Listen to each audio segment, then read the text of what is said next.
Hi friends, I welcome you back with a new episode. Today, the title of the story is The Alchemist, published in the Chandamama magazine. It's a story of Bidal.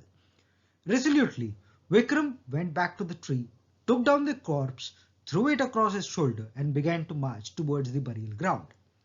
"O king," said the Betal of the corpse, "what a pity that you should labor in the dead of the night. Let me divert you with a tale."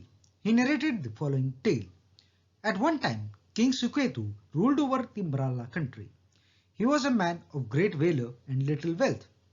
A terrible famine had ravaged the country for 12 years and Marala became one of the poorest countries.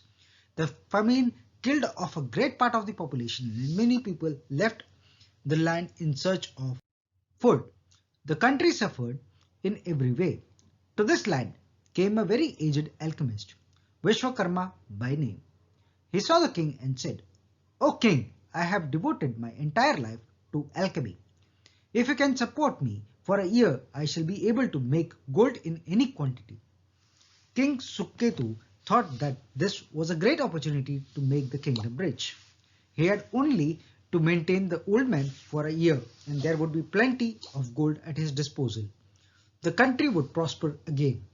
"Agreed," said the king to Vishwakarma. "You can remain in the palace for a year and carry on your experiments. I shall provide you with all the equipment you need. Then you make the gold, retain 1/16th of it for yourself and give me the rest." Vishwakarma agreed to the terms. He was provided with a workshop which had a furnace, crucibles, acids, jars and the like in it.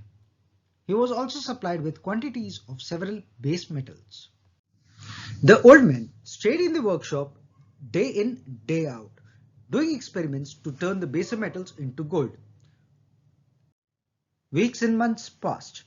All the old man's wants were being amply satisfied. He was having a nice time. The year was soon gone.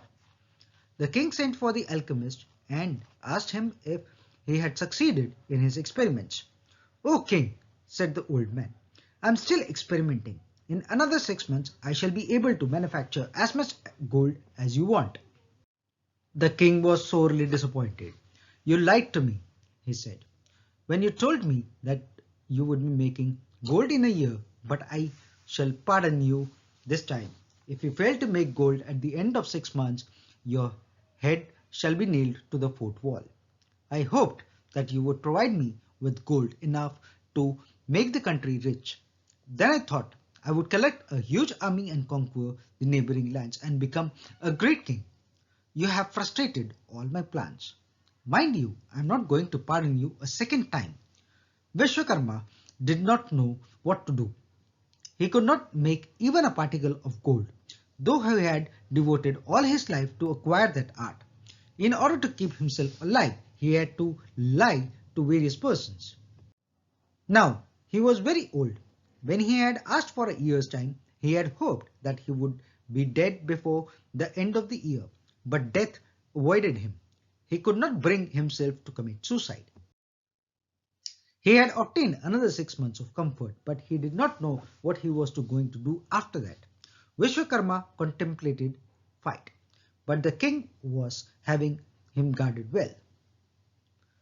The king's threat echoed constantly in his ears.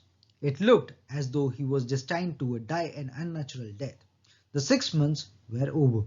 The king sent out for the old man and asked him, "Are you ready to make the gold now?" "O king," the old man boldly replied, "I am not destined to make gold. Even if I were to live 1,000 years, I would not be able to make gold." "In that case," the king said, "you know what punishment awaits you." "There is no need to punish me," said the old man, "for as a result of my experiments, I have discovered something which will be greater value to you than the gold in that world." "What you have discovered?" the king asked suspiciously. "Silver," the alchemist replied. "Silver purified with the help of several rare herbs." "Oh, what use is this silver to me?" asked the king. "Sir," said the old man, "I shall beat the silver into a thin sheet and cover the hilt of your sword with it. With sword in your hand, you can conquer any one. Let the sword obtain for you all the gold you want. "Are you going to cheat me once again?" the king asked. "Oh king, how can I deceive you and get away with it?" The old man replied, "If the sword fails, you can behead me then. Is it not so?" The king thought that the old man spoke sensibly. He gave him his sword and got his hilt covered with the magic silver. The sword was publicly taken out in a procession and then sanctified. Vishwakarma obtained the gift of a country from the king. The news about all-conquering sword of King Suketu spread like wildfire. Some of the neighboring rulers were frightened, but others did not believe the rumors. They thought that Vishwakarma had played a hoax upon King Suketu. Soon, Suketu collected a handful of soldiers and marched upon a neighboring country. The ruler of that country sought the advice of his ministers. "Sir," said the ministers, "Suketu has got no army worth mentioning. He is marching upon us out of his blind faith." "Let us fight with him," said some of the ministers. But the others said, "Suketu is no fool. He is too good a warrior to attack us with such a small support unless there is something to that sword of his. They say that the sword is death to the enemy. It is foolish to die out of bravado. Sir, let us listen a truce with him." The king was thoroughly frightened. He went with his advisers to see Suketu in his camp. Suketu was standing with his sword in his hand. The neighboring king saw death in that sword. He offered to accept defeat and become Suketu's vassal. From then on, Suketu never faced defeat.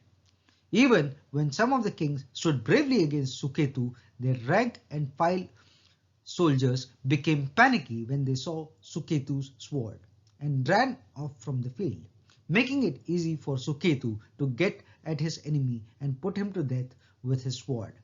Soon Suketu found none to resist him. It was enough if he sent a messenger to the enemy camp. Immediately his enemies signed any treaty which he cared to draw up. Suketu became a monarch in the course of time. Marala country was once again rich and prosperous. Vishwakarma's name and fame spread far and wide. Having finished the tale, Betal said, "O king, tell me how Vishwakarma, who could not get a particle of gold in spite of years of effort, managed to manufacture silver with such great powers only within a space of 6 months. And why had he to spend all his life maintaining himself with the help of lies? If you know the answer and still refuse to speak, your head shall split." The silver manufactured by Vishwakarma had no powers whatsoever. Vikram replied, "Such powers lie in the minds of those who believe in them. Suketu was the first man to believe in the powers of that silver. So he started a march of conquest with only a small army. His neighbor was the next man to believe in the powers, and he accepted defeat without a fight. As the number of believers increased, so did the powers of the silver too. It is easier to create powers than to create materials. But Vishwakarma had to lie so long as he did not realize this truth.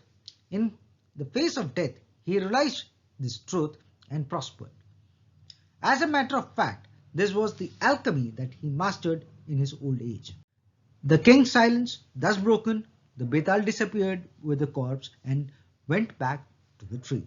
So this is the story published in the Chandamama magazine. Till I come back with a new episode and a new story, till then stay safe, take care. This is your Chandamama signing off.